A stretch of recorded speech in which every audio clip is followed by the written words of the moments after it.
आज भी जिन हाईवे चौड़ीकरण के प्रोजेक्ट का शिलान्यास किया गया है, उनसे बिहार के तमाम बड़े शहरों का सड़क संपर्क और मजबूत होने वाला है।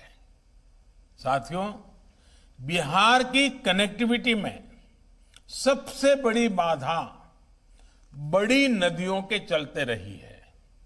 यही कारण है कि जब पीएम पैकेज की घोषणा हो रही थी, पुलों के निर्माण पर विशेष ध्यान दिया गया था। पीएम पैकेज के तहत गंगा जी के ऊपर कुल 17 पुल बनाए जा रहे हैं और अभी सुशील जी ने बड़े विस्तार से उसका बड़ा खाका आपके सामने रखा और जिसमें से अधिकतर पूरे हो चुके हैं। इसी तरह गंडक और कोशिक नदियों पर भी पुलों के निर्माण किया जा रहा है। इसी कड़ी में आज 4 लेन के 3 नए पुलों का शिलान्यास हुआ है। इसमें से 2 पुल गंगा जी पर और 1 पुल कोसी नदी पर बनने वाला है। इनके बनने पर गंगा जी और कोसी नदी पर 4 लेन के पुलों की क्षमता और बढ़ जाएगी। साथियों, बिहार की लाइफलाइन के रूप में हम सब जानते हैं मशहूर महात्मा गांधी सेतु, उसके हाल भी हमने देखे हैं, दुर्दशा भी देखी है, मुसीबत भी देखी है। आज नए रंग रूप में वो सेवाएं दे रहा है, लेकिन बढ़ती आबादी और भविष्य की जरूरतों को देखते हुए अब महात्मा गांधी सेतु के समांतर 4 लेन का नया पुल बनाया जा रहा है। नए पुल के साथ 8 लेन का पहुंच पथ भी होगा। इसी तरह गंगा नदी पर ही विक्रमशिला सेतु के समांतर बनने वाले नए पुल और कोसी नदी पर बनने वाले पुल से बिहार की कनेक्टिविटी और सुधरेगी। साथियों, कनेक्टिविटी एक ऐसा विषय है जिसे टुकड़ों में सोचने के बजाय संपूर्णता में सोचना होता है। एक पुल यहां बन गया, एक सड़क वहां बन गई, एक रेल रूट उधर बना दिया, एक रेलवे स्टेशन इधर बना दिया। इस तरह की अप्रोच ने देश का बहुत नुकसान किया है। पहले सड़कों का, हाईवे का, रेल नेटवर्क से कोई वास्ता नहीं रहता था। रेल का पोर्ट से और पोर्ट का एयरपोर्ट से कभी नाता नहीं रहता था। 21वीं सदी का भारत, 21वीं सदी का बिहार अब इन सारी पुरानी कमियों को पीछे छोड़कर आगे बढ़ रहा है। आज देश में मल्टी मॉडल कनेक्टिविटी पर बल दिया जा रहा है। अब हाईवे इस तरह बन रहे हैं कि वो रेल रूट को, एयर रूट को सपोर्ट करें। रेल रूट इस तरह बन रहे हैं कि वो पोर्ट से इंटरकनेक्टेड हो। यानी सोच यही है कि यातायात का एक साधन दूसरे साधन को सपोर्ट करे।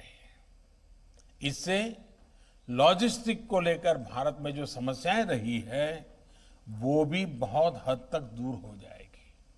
साथियों, इंफ्रास्ट्रक्चर के विकास के सबसे ज्यादा लाभ समाज के सबसे कमजोर वर्ग को होता है, गरीब को होता है।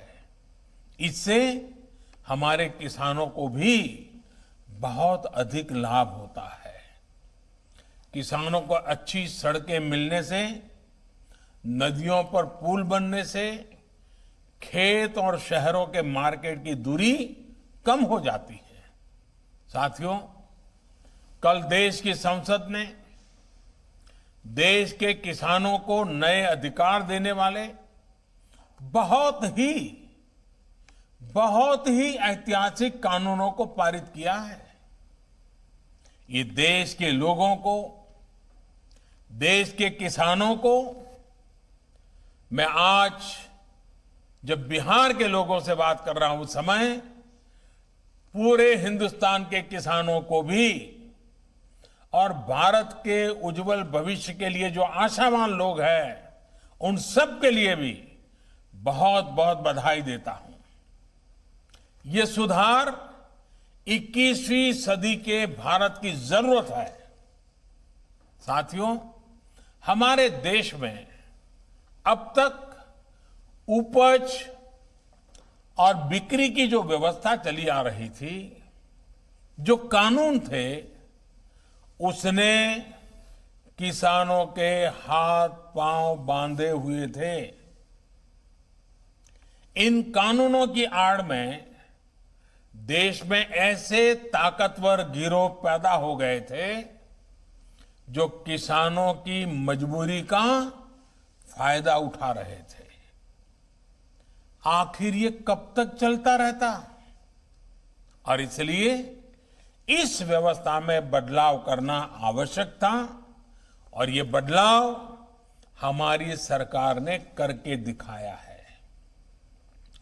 नए कृषि सुधारों ने देश के हर किसान को ये आजादी दी है कि वो किसी को भी कहीं पर भी अपनी फसल, अपने फल सब्जियां अपनी शर्तों पर बेच सकता है। अब उसे अपने क्षेत्र की मंडी के अलावा भी कई और विकल्प मिल गए हैं। अब उसे अगर मंडी में ज्यादा लाभ मिलेगा तो वहां मंडी में जाकर अपनी फसल बेचेगा। मंडी के अलावा कहीं और से ज्यादा पैसा मिलता है, ज्यादा लाभ मिलता है तो वहां जाकर के बेचेगा। उसकी सारे बंधनों से मुक्ति दिलाने के कारण ये संभव होगा। अब सवाल ये कि आखिर इससे फर्क क्या पड़ेगा? आखिर इससे किसान को क्या फायदा होगा? आखिर ये फैसला किस तरह किसानों की आर्थिक स्थिति को बदलने में बहुत मददगार साबित होगा?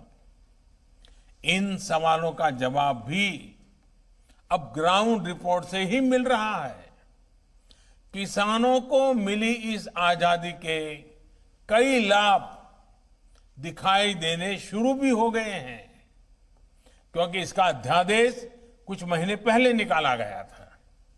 ऐसे प्रदेश जहां पर आलू बहुत होता है, वहां से रिपोर्ट्स है कि जून जुलाई के दौरान थोक खरीदारों ने किसानों को अधिक भाव देकर सीधे कोल्ड स्टोरेज से ही आलू खरीद लिया है।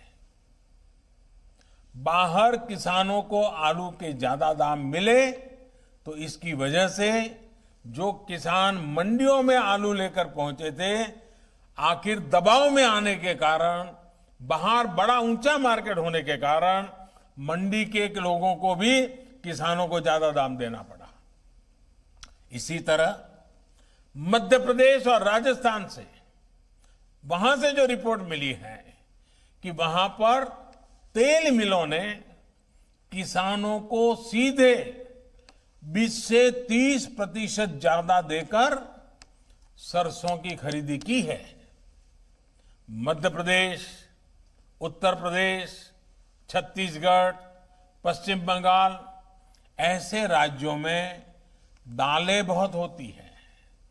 इन राज्यों में पिछले साल की तुलना में 15 से 25% तक का ज्यादा दाम सीधे किसानों को मिले हैं। दाल मिलों ने वहां भी सीधे किसानों से खरीद की है, सीधे उन्हें ही भुगतान किया है। अब देश अंदाजा लगा सकता है कि अचानक कुछ लोगों को जो दिक्कत होनी शुरू हुई है वो क्यों हो रही है। कई जगह ये भी सवाल उठाया जा रहा है कि अब कृषि मंडियों का क्या होगा। क्या कृषि मंडियां बंद हो जाएगी? देना चाहता हूं कि ये कानून, ये बदलाव कृषि मंडियों के खिलाफ नहीं है।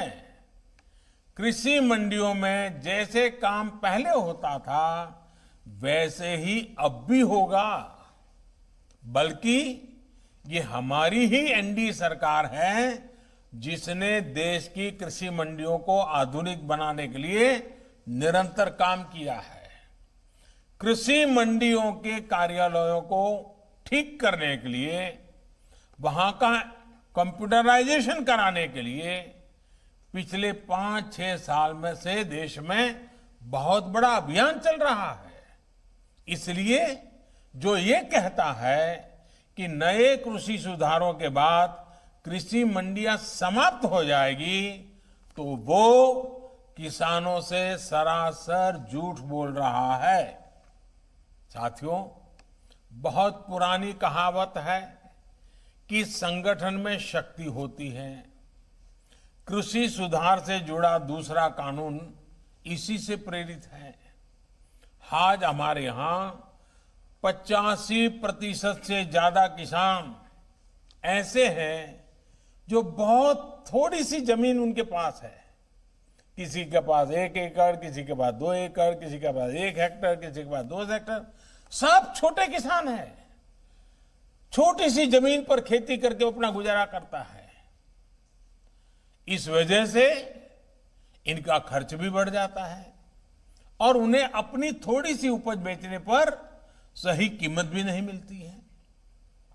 लेकिन जब किसी क्षेत्र के ऐसे किसान अगर एक संगठन बनाकर यही काम करते हैं तो उनका खर्च भी कम होता है और सही कीमत भी सुनिश्चित होती है। बाहर से आए खरीदार इन संगठनों से बाकायदा समझौता करके सीधे उनकी उपज खरीद सकते हैं। ऐसे में किसानों के हितों की रक्षा के लिए ही दूसरा कानून बनाया गया है।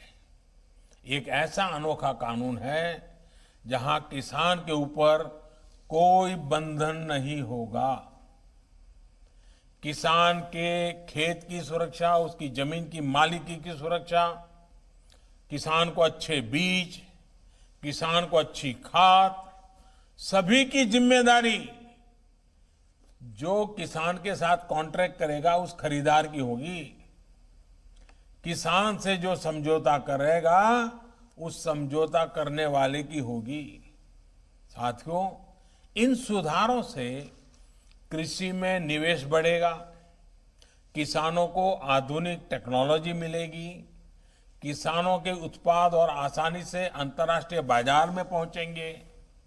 मुझे बताया गया है कि यहां बिहार में हाल ही में 5 कृषि उत्पादक संघों ने मिलकर चावल बेचने वाली एक बहुत मशहूर कंपनी के साथ एक समझौता किया है। इस समझौते के तहत 4000 टन धान वो कंपनी बिहार के इन एफपीओ से खरीदेगी। अब इन एफपीओ से जुड़े किसानों को मंडी नहीं जाना पड़ेगा।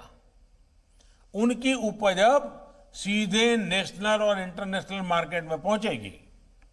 साफ है कि इन सुधारों के बाद खेती से जुड़े बहुत सारे छोटे बड़े उद्योगों के लिए बहुत बड़ा मार्ग खुलेगा। ग्रामीण उद्योगों की ओर देश आगे बढ़ेगा। मैं आपको एक और उदाहरण देता हूं। मान लीजिए कोई नौजवान एग्रीकल्चर सेक्टर में कोई स्टार्टअप शुरू करना चाहता है। वो चिप्स की फैक्ट्री ही खोलना चाहता है। अभी तक ज्यादातर जगह होता यह था कि पहले उसे मंडी में जाकर आलू खरीदने होते थे, फिर वो अपना काम शुरू कर पाता था।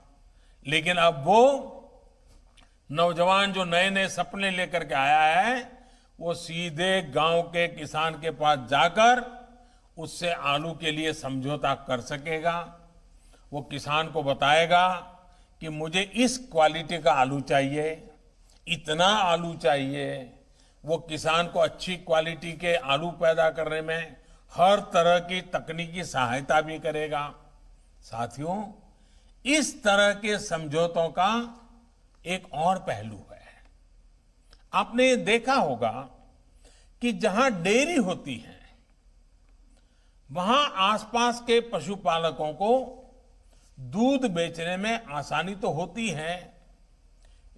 डेयरियां भी पशुपालकों का, उनके पशुओं का ध्यान रखती है। पशुओं का सही समय पर टीकाकरण हो, उनके लिए सही तरह के शेड बने, पशुओं को अच्छा आहार मिले, पशु बीमार हो जाए तो उनका डॉक्टर पहुंच जाए। और मैं तो गुजरात में रहा हूं, मैंने देखा है डेयरी कैसे पशुओं को संभालती है। बड़ी डेयरी दूध उत्पादक उन तक जाकर के किसानों की मदद करती है। और इन सब के बाद भी ये बड़ी महत्वपूर्ण बात है, ये जो दूध खरीदने का काम है वो तो डेयरी कर लेती है, लेकिन पशु का मालिक तो पशुपालक या किसान ही रहता है। पशु का मालिक कोई और नहीं बनता है। वैसे ही जमीन का मालिक किसान ही रहेगा। ऐसे ही बदलाव अब खेती में भी होने का मार्ग खुल गया है। साथियों, ये भी जग जाहिर रहा है कि कृषि व्यापार करने वाले हमारे साथियों के सामने एसेंशियल कमोडिटी एक्ट के कुछ प्रावधान हमेशा आड़े आते रहे हैं। बदलते हुए समय में इसमें भी बदलाव किया है। दालें, आलू, खाद्य तेल, प्याज जैसी चीजें अब इस एक्ट के दायरे से बाहर कर दी गई है।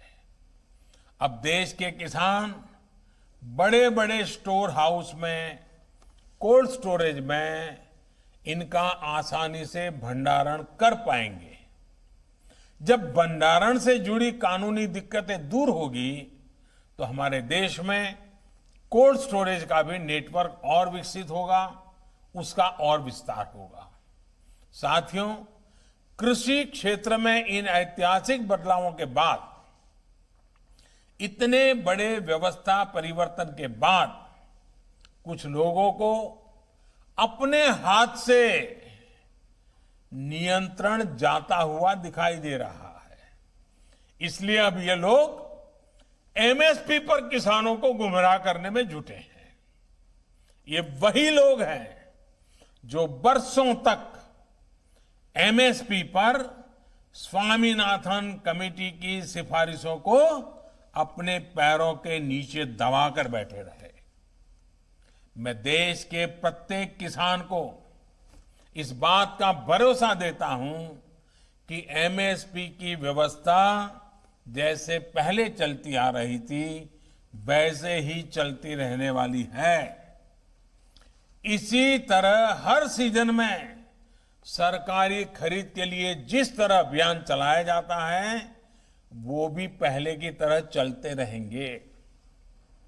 साथियों, किसानों को एमएसपी देने और सरकारी खरीद के लिए जितना काम हमारी सरकार ने किया है वो पहले कभी नहीं किया गया।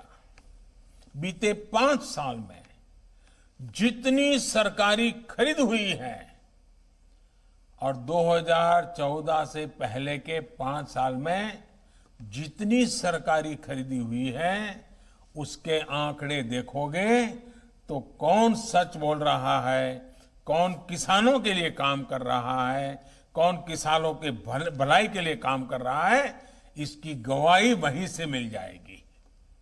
मैं अगर दलहन और तिलहन की ही बात करूं तो पहले की तुलना में दलहन और तिलहन की सरकारी खरीद करीब करीब 24 गुना अधिक हो की गई है। 24 गुना अधिक। इस साल कोरोना संक्रमण के दौरान भी रबी सीजन में किसानों से गेहूं की रिकॉर्ड खरीदी की गई है। इस साल रबी में गेहूं, धान, दलहन और तिलहन को मिलाकर किसानों को 1,13,000 करोड़ रुपए एमएसपी पर दिया गया है। ये राशि भी पिछले साल के मुकाबले 30% से ज्यादा है। यानी कोरोना काल में न सिर्फ रिकॉर्ड सरकारी खरीद हुई, बल्कि किसानों को रिकॉर्ड भुगतान भी किया गया है। साथियों, 21वीं सदी के भारत का यह दायित्व है कि वो देश के किसानों के लिए आधुनिक सोच के साथ नई व्यवस्थाओं का निर्माण करे। देश के किसानों को, देश की खेती को आत्मनिर्भर बनाने के लिए हमारे प्रयास निरंतर जारी रहेंगे और इसमें निश्चित तौर पर कनेक्टिविटी की बड़ी भूमिका तो है ही। अंत में एक बार फिर कनेक्टिविटी के तमाम प्रोजेक्ट्स के लिए बिहार को, देश को बहुत बहुत बधाई देता हूं और मैं फिर एक बार आपसे वही आग्रह करूंगा कि हमें कोरोना से लड़ाई लड़ते रहना है, हमें कोरोना को पराजित करके रहना है। हमने हमारे परिवार के हर सदस्य को कोरोना से बचाना है और इसके लिए जो भी यम नियम तय किए गए हैं उनका हम सब ने पालन करना है। कोई एक उसमें छूटछाट लेता है तो फिर मामला गड़बड़ हो जाता है। हम सब ने पालन करना है। मैं फिर एक बार मेरे बिहार के प्यारे भाइयों बहनों को बहुत बहुत धन्यवाद देता हूं। नमस्कार।